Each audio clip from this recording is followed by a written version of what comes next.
Annoncé par la bouche de Jérémie, l'Éternel réveilla l'esprit de Cyrus, roi de Perse, qui fit faire de vive voix et par écrit cette publication dans tout son royaume. Il y a une parole que Dieu a donnée à Jérémie. Pour lui dire, mon peuple sera en captivité pendant 70 ans. Et 70 ans, je vais les ramener sur la terre natale à Jérusalem, dans la Palestine encore, alors qu'il était dispersé dans le monde entier. Jusqu'à présent, même cette prophétie continue de se réaliser. Les Juifs viennent, le mouvement, le sionisme, ils rentrent en Israël parce que la Bible est en train de s'accomplir. Et cette parole doit s'accomplir. Mais c'était Jérémie qui avait eu cette grâce-là d'annoncer cette parole-là. Mais Dieu va se saisir d'un instrument pour l'accomplissement de cette parole. Quand une parole est relâchée, Dieu cherche un instrument, quelqu'un qui est disposé, quelqu'un qui est préparé, quelqu'un qui est soumis, pour être l'instrument de l'accomplissement de cette révélation-là. Donc chaque dimanche, chaque mardi, chaque jeudi, quand la parole est relâchée du haut de cette chair, la parole cherche quelqu'un qui a l'esprit de cette parole-là, pour l'utiliser comme son instrument pour l'accomplissement de cette parole-là. Amen. Je ne sais pas si quelqu'un me suit. Amen. Les hommes cherchent des titres. Les hommes aiment les titres. Les hommes cherchent des titres. Responsable de groupe de louanges, diacre principal, pasteur principal, apôtre, bishop, évêque, archibishop. Ça, les hommes aiment ça. Dieu ne cherche pas des gens avec des titres. Dieu cherche des instruments. J'ai dit, les hommes cherchent des titres. Dieu cherche des instruments. Joseph n'avait pas de titre. Joseph était un instrument. Daniel n'avait pas de titre. Daniel était un instrument. Un instrument de les mains de Dieu. Cyrus était la personne qui avait cet esprit. Cyrus avait été cette personne, cet instrument qui avait le cœur. Et la Bible dit que Dieu va réveiller son esprit pour être l'instrument de l'accomplissement que Jérémie a prononcé depuis des années. Les hommes cherchent des titres, Dieu cherche des instruments. Et chaque fois qu'une parole est relâchée, la parole cherche. La parole cherche. La parole cherche.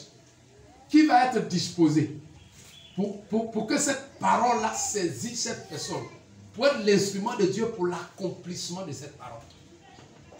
Et aujourd'hui, Dieu cherche. Dieu n'en trouve plus. Ou bien ils sont rares. Ceux qui sont là, qui cherchent à être des instruments entre les mains du Seigneur pour accomplir la prophétie biblique. Pour accomplir quelque chose, c'est-à-dire qui est dans le cœur de Dieu, qui est dans la pensée de Dieu. Dieu cherche, Dieu n'en trouve pas. Parce que chacun est là pour ses intérêts. Chacun est là pour mon mari. Chacun est là pour ma femme. Chacun est là pour mes enfants. Chacun est là pour mon mariage. Chacun est là pour mon ministère. Chacun est là pour mon église. Mais on n'est pas là, mais on dit qu'est-ce qui est dans le cœur de Dieu. Et si Dieu cherche un instrument, mais voilà, je vais être l'instrument pour accomplir la parole de Dieu.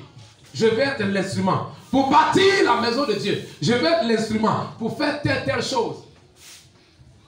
Dans ces jours-ci, je suis tellement énervé dans mon esprit. Je dis, Seigneur, soit tu m'utilises pour accomplir les choses extraordinaires que tu veux accomplir, ou bien tu me tues. Si je n'ai pas de puissance, si je suis inutile sur la terre, à quoi bon vivre? Je vis pourquoi maintenant? Si je suis inutile sur la terre, c'est pas la peine. Ou tu me donnes un instrument pour ta gloire, ou tu m'enlèves en même temps.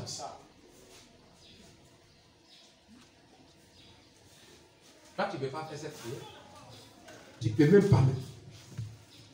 Tu ne peux même pas. Ou je suis en train de parler à ton cœur, faire boum, boum. Tu ne peux pas. Parce que tu as trop de choses à gagner sur cette terre. Tu as trop de choses derrière lesquelles tu cours. Même quand Dieu vient avec sa parole, tu ne l'entends pas, tu ne le vois pas. Parce que tu es tellement occupé, préoccupé par beaucoup de choses. Dieu a réveillé l'esprit de Cyrus. Dis Seigneur, réveille mon esprit. Seigneur, réveille mon esprit. C'est des gens ordinaires, mais comme ils savent prier, Dieu a réveillé l'esprit. Dis-toi, je t'ai appelé sur la terre pour être un grand commerçant, un grand homme d'affaires. Et Dieu réveille son esprit dans ce domaine-là. Je t'ai appelé sur la terre pour faire telle chose. La plupart de ceux qui ont impacté le monde, qui ont réussi, c'est des gens ordinaires, mais qui ont su saisir une opportunité. Ils savent que là, c'est mon créneau, c'est mon domaine, c'est là que Dieu m'a appelé. Il ne parle pas de pasteur. Est-ce que Joseph était pasteur? Est-ce que Daniel était pasteur? Non! Il ne parle pas de pasteur. Je suis en train de parler d'un instrument. Yes. Vous dites Seigneur. Là, ta main droite, dis Seigneur. Fais-moi la grâce. D'être ton instrument. D'être ton instrument. D'être ton instrument pour l'accomplissement de ta parole dans un domaine bien précis. Au nom de Jésus. Amen. Amen.